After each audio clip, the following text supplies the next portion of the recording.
It has been a very busy tornado season across the U.S. with views like this all over the United States. This was just one of many tornadoes that formed in central Texas in mid-April and in the month of March. This one produced EF3 damage, 165-mile-per-hour winds, filmed by Will Leverett near the town of Salado in central Texas.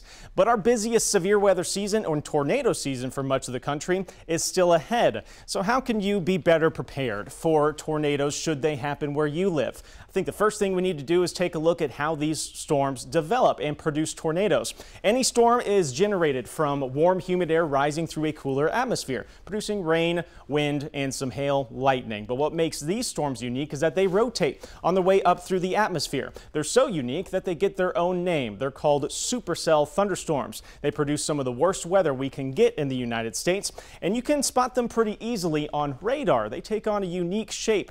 Namely, they look like a kidney bean or a comma head. Hundreds of miles big, they can be broken up into different segments of impacts. Usually on the eastern side of the storm, that's a heavy rain threat, usually shaded in red on radar. Closer to the center of the storm, that's a hail core, usually in pink or in white. And finally, at the bottom of the storm, we call that the hook echo. If there is a tornado being produced by a supercell storm, it happens down there near the bottom of the storm in that hook echo. What does this look like though outside? If you're looking from the window or maybe your car, first thing you'll see is a wall cloud. It's a base of clouds dropping, rotating fast beneath the base of the storm.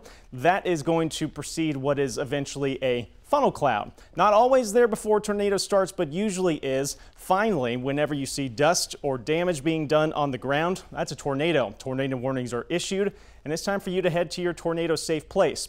What does that look like? Well, if you're in a mobile home or a vehicle, you gotta get out immediately and head to a sturdy structure, something with a foundation anchored to the ground, like a home. And if you do have a home, you want to head to the most interior room, be it a hall closet, maybe a bathroom, anywhere on the first story of a home that is going to put the most walls between you and the outside as possible, or a basement. That's the best place to be. We don't have many of those in Texas, but much of the country does. That's going to keep you safe should a tornado be heading your way. I'm meteorologist Avery Tomasco with a look inside a tornado and how you can stay safe the rest of this severe weather season.